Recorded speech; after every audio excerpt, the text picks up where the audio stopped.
No matter what happened in 2024, 2024 में कुछ भी क्यों ना हुआ हो, your victories, आपकी your जय, defeats, आपकी हार, setbacks, जो heartaches, जो कुछ दिल के दर्द, जो कुछ आपने सहा है, whatever, जो कुछ भी हुआ है, forget the past. सब भुला दो इतिहास, Press on.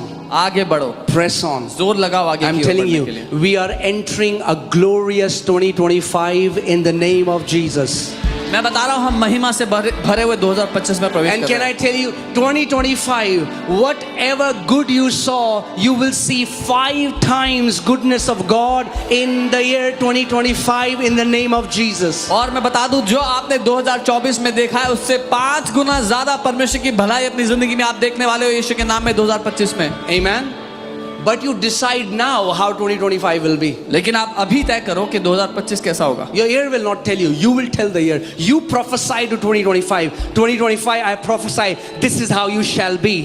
आप नहीं बताओ, आने वाला साल आपको नहीं बताएगा, पर आप बताओगे अपने 2025 को कि वो कैसा होगा। आप भविष्यवाणी करोगे 2025 तो तुझ में ऐसा ऐसा होगा। Do you know you can command blessing to your day when you get up in the morning? क्या आप जानते हो, जब आप सुबह उठते हो अपने दिन को आप आशीष की You can command favor to your day when you get up in the morning. अपने दिन पर तरफदारी का आदेश दे सकते हो जब आप सुबह उठते हो।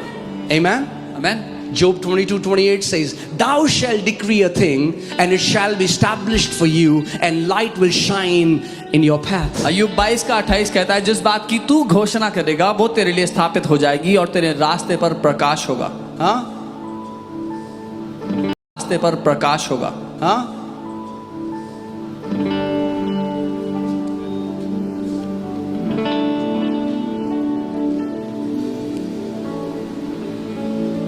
You decide. आप तय करोगे, You decide. आप निर्णय लोगे।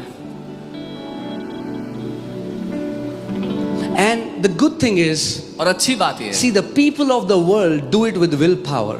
दुनिया के लोग अपनी इच्छा शक्ति के द्वारा करते हैं, We do it by the spirit power. हम पवित्र आत्मा की ताकत के द्वारा करते हैं। Amen. आमीन। The Bible says in John 14:26, the helper which Father will send in my name will teach you all things. यूहन्ना 14:26 यीशु ने कहा, वो सहायक जो पिता मेरे नाम से भेजेगा वो तुम्हें सब बातें सिखाएगा। Isn't this a good thing क्या ये अच्छी बात नहीं है that we have a helper कि हमारा एक सहायक है which can teach us all things? जो हमें सब बातें सिखा सकता है। Amen. आमीन। We are not people without grace. हम अनुग्रह रहित लोग नहीं हैं। If you have a desire, अगर आप चाहत रखते हो the grace of God will come. तो प्रभु का अनुग्रह आ जाएगा उसके If you say, Lord, I really desire to fast, अगर आप कहते हो प्रभु मैं I really उपवास करने की desire to चाहत pray. मैं प्रार्थना करने की चाहत रखता हूँ, I cannot. मैं कर नहीं पाता हूँ, Give me grace. मुझे अनुग्रह दो। Apostle Paul says, I have labored more than all the other apostles, yet not I, but the grace of God that was working in me. Apostle Paul कहते हैं, मैंने सारे प्रेरितों से बढ़कर मजदूरी की, लेकिन मैंने नहीं, परमेश्वर के अनुग्रह ने जिसने मेरे द्वारा ऐसा See, किया। even though he labored, he understood this is not his willpower. हालांकि वो मजदूरी कर रहे थे, पर वो समझते थे मैं अपनी इच्छा शक्ति से He नहीं कर रहा हूँ। understood it was the grace of God working through वो him. जानते थे ये परमेश्वर का अनुग्रह है जिसके द्वारा मैं ये कर पा रहा हूँ। Amen. आमीन। Grace of God can help you labor. परमेश्वर का अनुग्रह आपको मजदूरी करने में सहायता करेगा। Amen.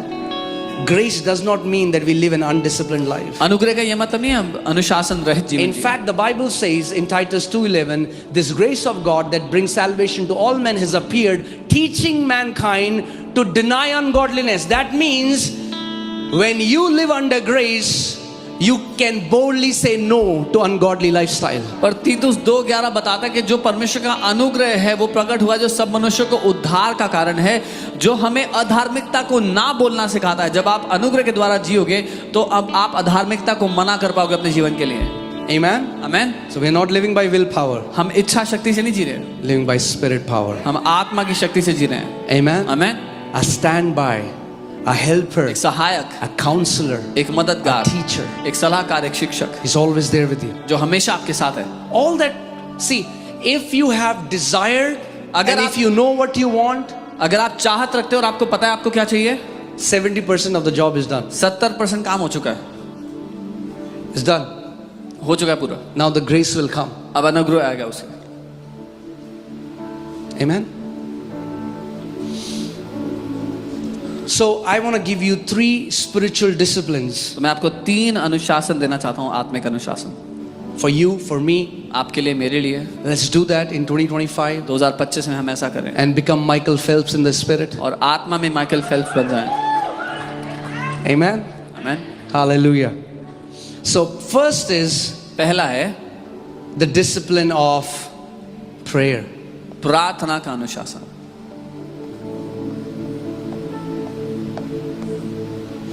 Do you know that Jesus Christ was vehemently against the traditions, the religious traditions of men? अब जानते हैं यीशु मसीह इंसानों के जो धार्मिक रीति रिवाज हैं दिल जान से उनका विरोध करता था। He said the traditions of men has made the word of God of none effect. उसने कहा मनुष्यों के रीति रिवाज ने परमेश्वर के वचन को निकम्मा बना दिया है। Yet Jesus was a man of prayer. फिर भी यीशु प्रार्थना करने वाला एक व्यक्ति था। Because prayer is not a religious routine. क्योंकि प्रार्थना एक धार्मिक काम नहीं है। Amen.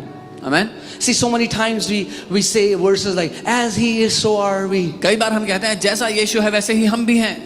Okay. ठीक है, As he is, जैसा so वो are है we. वैसे ही हम हैं। He used to pray all night. वो सारी रात प्रार्थना करता था, So get up early in the morning. सुबह जल्दी उठता He था। was a man of prayer. वो प्रार्थना करने वाला व्यक्ति Amen. था। All amen. that you have to tell him, Lord, I am your reflection on this earth. Jesus, you were a man of prayer. Holy Spirit, make me a man of prayer, a woman of prayer like my Lord Jesus. आपको उससे ये कहना है, प्रभु आप एक प्रार्थना करने वाले व्यक्ति रहे पृथ्वी पर होते हुए, मैं आपकी झलक हूँ पृथ्वी पर। पवित्र आत्मा मुझे आप यीशु की तरह बना दे, प्रार्थना Because करने guess वाला what? व्यक्ति। That's the ministry. The ministry of Holy Spirit is not that you will just pray in tongues. ये पवित्र आत्मा की सेवकाई नहीं है सिर्फ कि आप अन्य भाषा में प्रार्थना करो। Praying in tongues is to bring edification in your life. अन्य भाषा प्रार्थना करना आपकी जिंदगी में बढ़ोतरी लाता है। But the ministry of Holy Spirit is पवित्र आत्मा की सेवकाई है to transform you into the image and likeness of the Son of God. आपको परमेश्वर के पुत्र के स्वरूप में बदल देना, उसकी समानता में बदल देना। Amen.